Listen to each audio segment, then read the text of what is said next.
Hello guys, hello दोस्तों, welcome back to our next tutorial.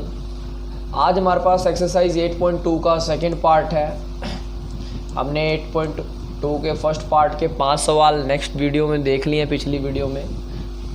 ठीक है, पिछली वीडियो का लिंक आपको मिल जाएगा डिस्क्रिप्शन में, तो आप उस वीडियो को वहाँ से देख सकते हैं। आज जो हमारे पास 8.2 एक्सरसाइज के क्वेश्चन नंबर सेकंड पार्ट आज हम करने वाले हैं, मतलब सेकंड पार्ट सॉल्व आउट करेंगे और एकदम अच्छे से करेंगे। सो आप लोग ध्यान से देखिएगा इसको। बहुत इजी सवाल होता है, मैंने पहले ही बताया ट्रिग्नोमेट्री सबसे ज़्यादा इजी होता है। देखिए, कहते हैं जब तक आप किसी को समय दोगे नहीं तब तक आप उसमें से कुछ नहीं निकाल सकते। देखो, अगर ज्ञान लेना है तो समय तो देना पड़ेगा, और समय दोगे तभी आपको कोई भी चीज़ अच्छी तरह से समझ आने वाली है। ठीक है बच्चों, तो देखिए जैसे हमारे पास आज क्वेश्चन नंबर सेकंड है। सेकंड क्वेश्चन का पार्ट ए पूछता है 2 tan 30 डिग्री अपॉन में 1 + tan स्क्वायर 30 डिग्री, बताओ ये किसके इक्वल है। तो देखिए ध्यान से, क्वेश्चन हमारे पास क्या है, क्वेश्चन ये है 2 tan 30 degree 1 + tan square 30 degree पूछता है, बताओ ये किसकी वैल्यू आएगी। क्या ये sin 60 के बराबर आ रहा है, या cos 60 के बराबर आ रहा है, या tan 60 के बराबर आ रहा है, या sin 30 के बराबर। तो देखिए बच्चों, ये हम सोल्व आउट करके बताएंगे। देखिए कैसे सोल्व आउट करना है, थोड़ा ध्यान से देखिएगा। जैसे देखिए 2 tan 30 डिग्री अपॉन में 1 + tan स्क्वायर 30 डिग्री हमें गिवन था बच्चों। 2 एज इट इज़ लगा दिया हमने यहाँ पर। tan 30 की वैल्यू बच्चों आपको अब तक टेबल याद हो गई होगी, मैंने पहले ही कहा था आप टेबल याद कर लो, फर्स्ट 3 वैल्यूज़ अच्छी तरह से याद कर लो, नेक्स्ट 3 वैल्यू ऑटोमेटिक आप निकाल सकते हैं। तो tan 30 की वैल्यू हमें पता है बच्चों क्या होता है, 1/√3 होती है। नीचे देखो 1 एज इट इज़ आ गया, प्लस एज इट इज़ लगा दिया हमने, और tan 30 का होल का स्क्वायर है ये, तो tan 30 का होल का स्क्वायर कितना बन गया, 1/√3 का होल का स्क्वायर बन गया। यहाँ तक कोई डाउट तो नहीं भाई? चलो बहुत अच्छी बात है अगर यहाँ तक डाउट नहीं है। 2 को 1 से मल्टीप्लाई का 2 अपॉन में √3 आ गया। चलो 1 एज इट इज़ लगा दिया, बीच में प्लस है प्लस लगा दिया। 1 का स्क्वायर कितना हो जाता है 1, और √3 का स्क्वायर क्या हो जाएगा बच्चों। देखो √3 का मतलब क्या हुआ, √3 का मतलब क्या हुआ, ध्यान से देखिए, √3 का होल का स्क्वायर, इसका मतलब क्या हुआ, इस स्क्वायर से ये रूट क्या हो गया, कैंसिल आउट हो गया, तो बचेगा कितना आपके पास 3 बचेगा ना। तो यहाँ पर लगा दो 3। देखो तो स्क्वायर से रूट 1 का स्क्वायर 1 आ गया, स्क्वायर से रूट कैंसिल आउट हो गया तो 3 आ गया। 1 + 1/3 का एलसीएम ले लेंगे, एलसीएम लेना आपको आता है, इसके नीचे 1 लगा के इसके नीचे ऐसे 3 आ जाएगा एलसीएम। 3 को 1 से करेंगे 3 आ जाएगा ऊपर, और प्लस में 3 को 3 से डिवाइड किया 1 आ जाएगा ऊपर, तो 4/3 बन जाएगा ओवरऑल। यहाँ पर देखो जैसे आपके पास यहाँ बना हुआ है, देखो ये बनेगा। तो हमारे पास ओवरऑल क्या बन के आ गया बच्चों, नीचे की तरफ 4/3 बन गया। देखो 4/3 ये रहा आपके पास। एलसीएम लेने के बाद सोल्व आउट करने के बाद 4/3 बन गया, ऊपर 2/√3 है। अब देखिए ये कंडीशन कैसे बन जाती है, देखिए 2/√3 और नीचे क्या गया बच्चों 4/3। तो देखिए ये हो गया A4 एप्पल वाला कंडीशन, ये B और ये C और ये D।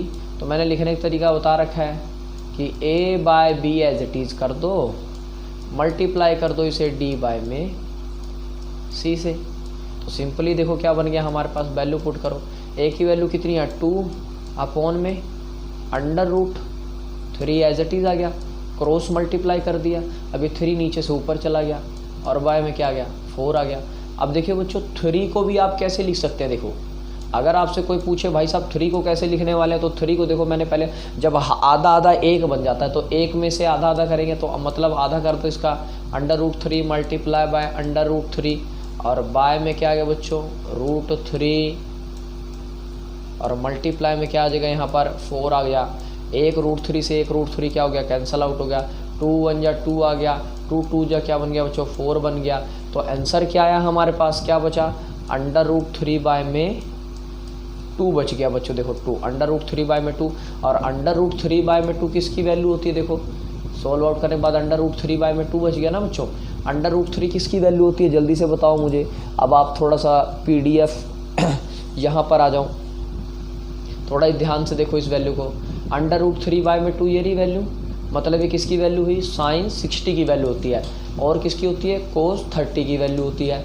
तो ऑप्शन में देखो क्या क्या गिवन है, देखो यहाँ तो सारा सारा देखो क्या गिवन है, ऊपर देखो क्या है, साइन की वैल्यू गिवन है, कोस तो है ही नहीं है, तो हम कह सकते हैं कि इसकी वैल्यू हो गई है हमारे पास साइन 60 की वैल्यू हो गई हमारे पास, ये साइन 60 की वैल्यू √3 में 2 हो जाती है। क्लियर है ये बच्चों बात इतनी या नहीं? चलो दोस्तों नेक्स्ट बात करते हैं, हमारे पास नेक्स्ट क्वेश्चन क्या है हमारे पास। नेक्स्ट क्वेश्चन एकदम इजी है, थोड़ा ध्यान से देखना। नेक्स्ट क्वेश्चन क्या बोला गया है, 1 माइनस में tan स्क्वायर 45 अपॉन में 1 प्लस में tan स्क्वायर 45, बताओ किसके बराबर आएगी, उसकी वैल्यू क्या आने वाली है, tan 90 आएगी या b आएगा या c आएगा या d आएगा। 4 ऑप्शन गिवन है, तो हम इसे पहले सोल्व आउट करते हैं। तो वेरी सिंपल है, देखो सोल्व आउट करना भी इसको क्या गिवन है, देखो एकदम इजीली हैंडल करते हैं इसको। देखो 1 माइनस में tan स्क्वायर 45 है, tan स्क्वायर 45 का मतलब क्या हुआ, tan 45 का होल का स्क्वायर। अच्छा अपॉन में क्या, 1 प्लस में tan स्क्वायर 45 है, मतलब 1 प्लस में tan 45 का होल का स्क्वायर। अच्छा 1 का स्क्वायर क्या बनेगा, 1 माइनस 1 क्या बन गया बच्चों, 0, और अपॉन में 1 का स्क्वायर क्या बना, 1, और 1 प्लस 1 कितना बना, 2, 0/2 समथिंग इज 0, मतलब भाई 0 को 2 से भाग करोगे या तो आपके पास क्या आंसर आने वाला है, 0 आने वाली है। तो 0, अब 0 किसका, कि 0 किस में 0 आ गया, तो मतलब ऑप्शन क्या आ गया हमारे पास, देखो ना तो हमारे पास tan 90 है, ना तो ये है, और ना तो हमारे पास ये है। अब ये किसकी वैल्यू आ गई हमारे पास, d आएगा, इसका आंसर क्या आएगा बच्चों, d आ जाएगा। समझ गए बात या नहीं? क्योंकि आंसर हमने सोल्व आउट करके निकाला, हमारे पास क्या आया, 2 आया, तो हम सिंपली लिख सकते हैं ना। अच्छा तो कहता है क्या ये दोनों टर्म इक्वल हो सकती हैं एक दूसरे के, इज ट्रू व्हेन ए क्या है आपके पास, एंगल है, एंगल क्या रखोगे, 0, 30, 45, 60। अब हमें देखो क्या करना ना, 1 बाय 1 आप सारे के सारे एंगल पुट करके देख लो, 1 बाय 1 क्या कर लो बच्चों, एंगल सारे के सारा पुट करके देख लो। समझ गए बात या नहीं? अगर आप 1 बाय 1 एंगल पुट करके देखते हैं मान लो, तो आपके पास आंसर क्या आने वाले हैं, ध्यान से देखना। 1 बाय 1 क्या कर लो बच्चों, एंगल्स को क्या कर लो, पुट कर लो। तो देखिए out of the given alternative only a = 0 is correct. ठीक है, देखिए कैसे हुआ भाई, देखो साइन मान लो 260 कर लेते हैं हम, यहाँ पर देखो क्या है, वैल्यू क्या गिवन है हमारे पास, देखो 2 sin 2a = 2 में किसके बराबर है, 2 sin a के बराबर है या नहीं। तो 2a का मतलब क्या हुआ, 2 × 30 कर लेंगे तो ये 60 बन जाएगा, और वहाँ 30 रहेगा, तो एंगल ऊपर नीचे हो जाएंगे कि नहीं हो जाएंगे। तो इसलिए बाकी एंगल तो मुझे नहीं लगता सही होंगे, बट 0 वाला देखो कैसे हुआ है। तो sin 2a = sin 0, a की वैल्यू 0 पुट करके देखोगे तो sin 0 हो जाता है 0 को, तो आंसर आएगा sin 2g मतलब 0 हो जाएगा। 2 sin a क्या होगा देखो, तो क्या लिख सकते हैं, 2 एज इट इज लिख दिया, sin a की वैल्यू क्या है हमारे पास 0 है, तो sin 0 कितना होता है, 0 को 2 से मल्टीप्लाई कर दोगे बच्चों तो क्या आ जाएगा आपके पास, आंसर तो 0 ही आएगा। तो मतलब आपको पता लग गया 2 sin a भी क्या होता है, 0 होता है, और sin 2a भी क्या होता है, 0 होता है। Hence a is correct when angle is 0, then both are equal to each other। हम कह सकते हैं दोनों इक्वल हो जाते हैं एक दूसरे, मतलब हम कह सकते हैं sin 2a इक्वल हो जाएगा किसके, 2 sin a के बच्चों। तो ये बहुत ईजी है, सिंपल है ना। चलिए 4th पार्ट देखते हैं आगे क्या कहते हैं, क्या कहते हैं ये देखो, कहता है 2 tan 30 डिग्री अपॉन में 1 प्लस tan स्क्वायर 30 डिग्री, बताओ क्या आने वाला है रिजल्ट। चौथे सम का देखो आंसर क्या आ रहा है, कहता है बताओ ये वाला क्वेश्चन इनमें से किसकी वैल्यू देगा। तो हम सिंपली नॉर्मली सॉल्व आउट कर लेते हैं इसको। देखो 2 tan 30 डिग्री अपॉन में 1 माइनस में tan square 30 degree, 2 as it is लगा दिया। tan 30 की वैल्यू क्या होती है बताओ बच्चों जल्दी से, tan 30 की वैल्यू थे 1 बाय में √3, 2 को 1 से मल्टीप्लाई किया 2 और √3 नीचे आ जाएगा। ऐसे ही 1 का स्क्वायर 1 आ गया, √3 का होल का स्क्वायर करेंगे तो मतलब स्क्वायर से रूट कट जाएगा तो अपॉन में 3 आ जाएगा। तो एलसीएम लेके इसको सोल्व आउट करेंगे तो मतलब ऊपर क्या बनेगा 3 बनेगा, नीचे 3 आएगा, 3 माइनस में 1 कितना बचेगा 2 बाय में 3 बन गया यहाँ पर एलसीएम सोल्व आउट करने के बाद, जो कि आपके पास ये रहा है 2/3। अब वही ABCD वाली फॉर्म आ गई, ये नीचे से ऊपर जाएगा, समझिए बात क्या नहीं। अब यहाँ देखो क्या बना, इसको हम थोड़ा अच्छे से इस कंडीशन को और अच्छे से सोल्व आउट करते हैं। देखो बच्चों कैसे सोल्व आउट होगा, देखो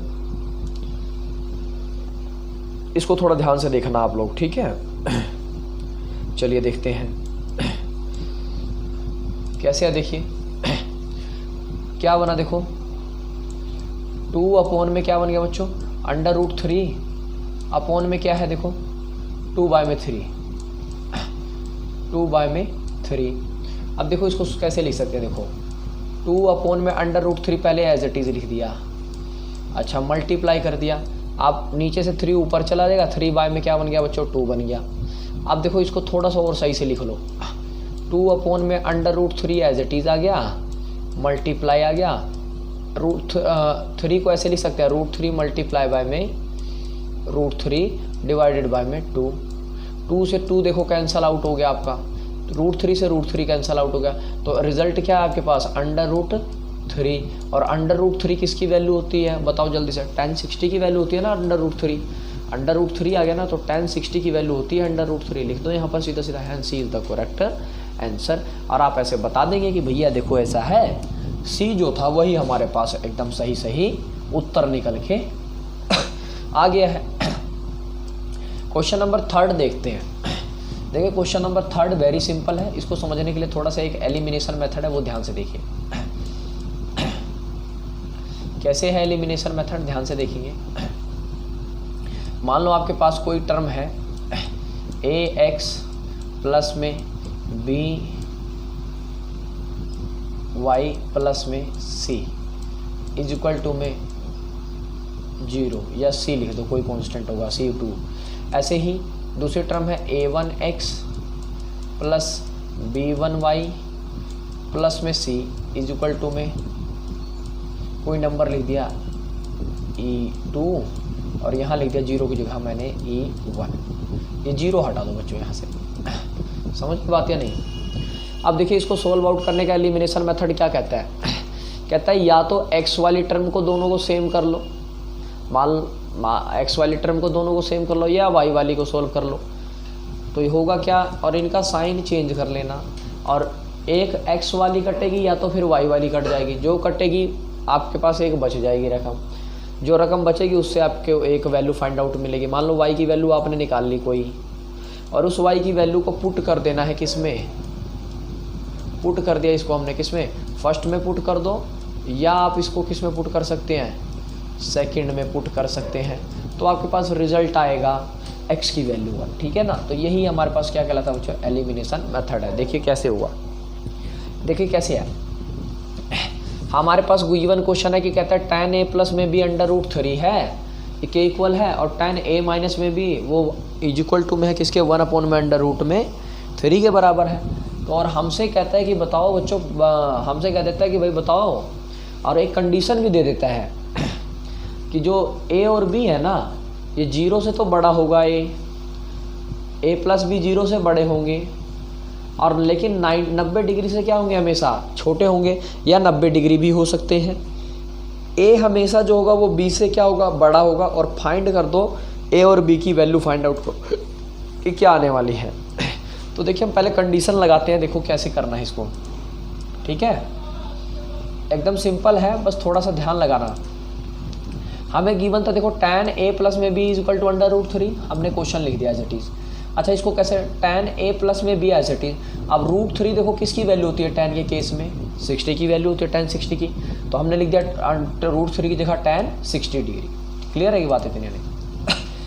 अच्छा tan से tan कैंसल आउट हो गया, देखिए वैसे इनवर्स बन जाएगा, ये tan इनवर्स बन जाएगा, इधर से उधर जाएगा तो कैंसल आउट हो जाएगा, ठीक है ना बच्चों। तो इसको हम कैंसल आउट कर देते हैं, समझ गए बात या नहीं। मतलब ये tan से tan कैंसल आउट हो गया, तो हमारे पास क्या बचा, a प्लस में b इज इक्वल टू 60, पहली इक्वेशन दे दी नाम। ऐसे ही सेकंड क्वेश्चन, tan ब्रैकेट में a माइनस में b is equal to 1 upon में √3 बन गया। अब 1/√3 किसकी वैल्यू होती है, tan 30 की वैल्यू होती है, तो हमने लिख दिया tan a माइनस में b is equal to tan 30 degree. tan से tan कैंसल आउट कर दिया, a माइनस में b इज इक्वल टू में 30 डिग्री बन गया। अच्छा इसका नाम हमने दे दिया सेकंड। अब सोल्व कर लेते हैं किसको, फर्स्ट और सेकंड की इक्वेशन को सोल्व आउट कर लेते हैं। क्या कर लिया बच्चों, हमने फर्स्ट और सेकंड इक्वेशन को हमने क्या कर दिया, सोल्व कर लिया। तो ऊपर वाली टर्म देखो क्या बनती है, a प्लस में b, देखो क्या बनी, a प्लस में बी इज इक्वल टू में 60 बन गई, और नीचे क्या बना हमारे पास, ए माइनस में बी इज इक्वल टू में 30 बन गई। हाँ या ना? तो ये तो कैंसिल आउट हो गया। ए कितना बन जाएगा बच्चों, 2a बन जाएगा, ठीक है ना। 60 प्लस 30 कितना हो जाएगा, 90, और 2a से क्या हो जाएगा, ये डिवाइड हो जाएगा, 2 मल्टीप्लाई का था, उधर जाके किसका हो जाएगा, डिवाइड का हो जाएगा 2, तो यहाँ से ये कैंसिल आउट हो जाएगा ना 2, तो 45 आ जाएगा। ए की वैल्यू कितनी आई हमारे पास बच्चों, 45 आ गई। हाँ या ना? आ गई ना 45, ए की वैल्यू आई है 45, देख लो आपके सामने ही निकली है। 90 को 2 से डिवाइड करके आया 45। अच्छा, अब हम क्या करते हैं, देखो ध्यान से, जो ए की वैल्यू आई इसको बी में इक्वेशन नंबर 1 में पुट कर दो। क्या कर दिया, फ्रॉम इक्वेशन फर्स्ट क्या थी आपके पास, A plus B equal to 60 degree थी, तो ए जहाँ था वहाँ पर कितने, ए की वैल्यू कितनी, 45, प्लस में B as it is equal to 60, plus का 45 उधर जाके माइनस का, तो बी की वैल्यू कितनी आई, 15 डिग्री आ गई। तो समझ के बात है नहीं, ए और बी की दोनों वैल्यू फाइंड आउट होगी। एंगल ए आपको पता लगे 45 डिग्री, एंगल बी कितना लगे 15 डिग्री। आप कंडीशन सेटिस्फाई कर लो, क्या ए प्लस बी 90 डिग्री से कम है, तो बिल्कुल कम है।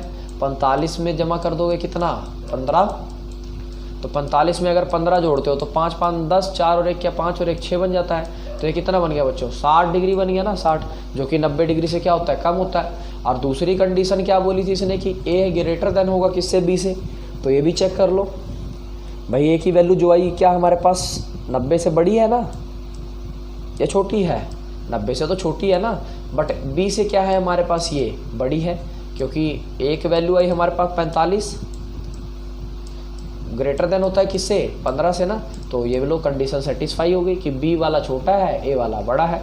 तो यही तो दिखाना था हमें, ए और बी क्या होने चाहिए, बड़े होने चाहिए, और बी, ए और बी की वैल्यू फाइंड आउट कर दो। तो बच्चों ये था हमारे पास सिंपल से एकदम क्वेश्चन।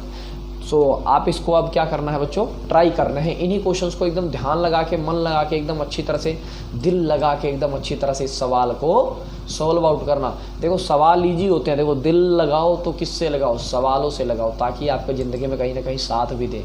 समझ के बात है नहीं, बाहर दुनिया में मत लगाओ, ठीक है, इतना ज़्यादा दिल कि वो मतलब कहीं साथ भी ना दे। तो जहाँ लगाओ थोड़ा अच्छे से लगाओ, ताकि आपका मतलब समर्थन भी रहे, पूरा योगदान रहे घर वालों का भी, अरे बाप रे लड़का पढ़ रहा है, ठीक है ना। तो इसको थोड़ा अच्छी तरह से ट्राई करना बच्चों। Okay, thank you so much. मिलते हैं नेक्स्ट लेक्चर में और भी इंटरेस्टिंग वीडियोज़ के साथ, और भी इंटरेस्टिंग वीडियोज़ के साथ मिलते हैं। और तब तक आप इन्हीं सवालों को अच्छी तरह से बच्चों ट्राई करिए। Thank you.